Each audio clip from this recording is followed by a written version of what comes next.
नमस्कार मित्रांनो, टिकवित राहुल या यूट्यूब चॅनलवरती आपले हार्दिक स्वागत आहे. मित्रांनो, प्रधानमंत्री किसान सन्मान निधी योजना म्हणजेच पीएम किसान योजनेसंदर्भामध्ये महाराष्ट्र शासनाच्या कृषी विभागाकडून एक प्रसिद्धी पत्रक या ठिकाणी जाहीर करण्यात आलेलं आहे. मित्रांनो, या प्रसिद्धी पत्रकामध्ये काय माहिती दिलेली आहे, काय नवीन बदल या ठिकाणी पीएम किसान योजनेमध्ये या ठिकाणी करण्यात आलेले आहे, याबाबत या ठिकाणी माहिती पाहूयात. तर मित्रांनो, स्वयं नोंदणीकृत लाभार्थी अर्जाची कार्यपद्धती म्हणजेच काय मित्रांनो, जे शेतकरी स्वतः नोंदणी करणार आहेत पीएम किसान योजनेकरिता, ती नोंदणी करण्याची जी कार्यपद्धती आहे ती आता कशी आहे याबाबत या ठिकाणी या प्रसिद्धी पत्रकात माहिती दिलेली आहे. तर प्रधानमंत्री किसान सन्मान निधी योजनेअंतर्गत पीएम किसान योजना नवीन स्वयं नोंदणी करणाऱ्या लाभार्थ्यांना सूचित करण्यात येते की सदर योजनेच्या पोर्टलवर ऑनलाईन नोंदणी करताना खालील प्रमाणे कागदपत्रे अपलोड करणे अनिवार्य आहे. सर्व कागदपत्रे ही 200 KB फाईल मर्यादेत अपलोड करायची आहेत. तर मित्रांनो, नवीन स्वयं नोंदणी करणारे जे लाभार्थी आहे त्यांना योजनेच्या पोर्टलवर ऑनलाईन नोंदणी करताना जी कागदपत्रे अपलोड करायची आहे ती 200 KBच्या साईजची असायला हवी. तर आता पोर्टल कोणतं आहे मित्रांनो? तर या ठिकाणी ही जी वेबसाईट तुम्हाला दिसत आहे पीएम किसान योजनेची, ही वेबसाईट म्हणजे ऑनलाईन नोंदणी करण्याचे पोर्टल आहे. या ठिकाणी मित्रांनो, न्यू फार्मर रजिस्ट्रेशन हा पर्याय तुम्हाला दिसतो. या ठिकाणी क्लिक करून नवीन अर्जदार नोंदणी करू शकतो. नोंदणी करण्याकरिता वरती तुम्हाला रुरल फार्मर रजिस्ट्रेशन म्हणजे ग्रामीण भागात राहणारे शेतकरी यांचं रजिस्ट्रेशन आणि urban farmer registration. Urban farmer registration म्हणजे ज्यांची शेती गावाकडे आहे मात्र ते शहरामध्ये राहतात.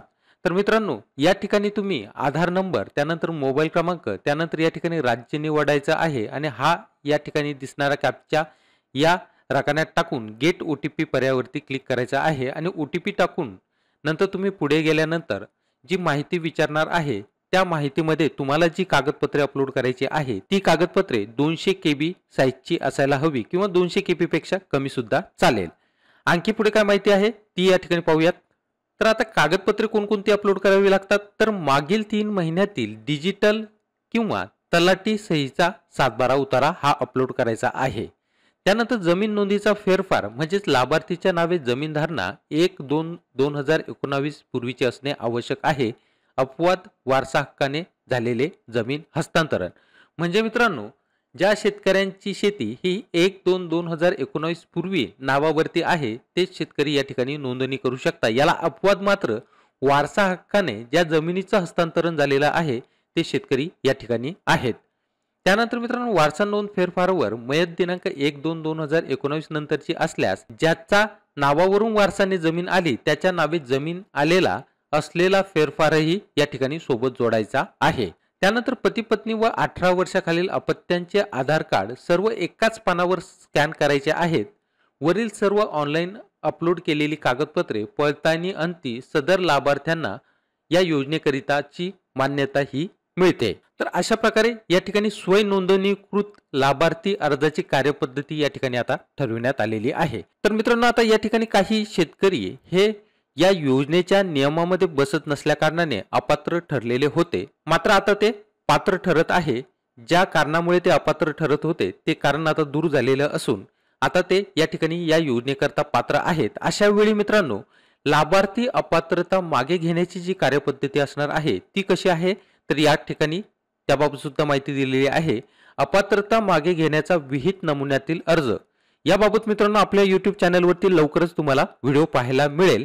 विहित नमुन्यातील अर्ज अपात्रता मागे घेण्यासंदर्भातला कसा आहे, तो कसा भरायचा याबाबत तुम्हाला आपल्या YouTube चॅनलवरती लवकरच व्हिडिओ पाहायला मिळेल. त्यानंतर लाभार्थ्याचे पोर्टलवरील स्टेटस प्रिंट म्हणजेच पीएम किसानच्या पोर्टलवरती लाभार्थी अपात्र आहे म्हणून जे स्टेटस त्या ठिकाणी दाखवतो त्याची प्रिंट सुद्धा या ठिकाणी आवश्यक असणार आहे.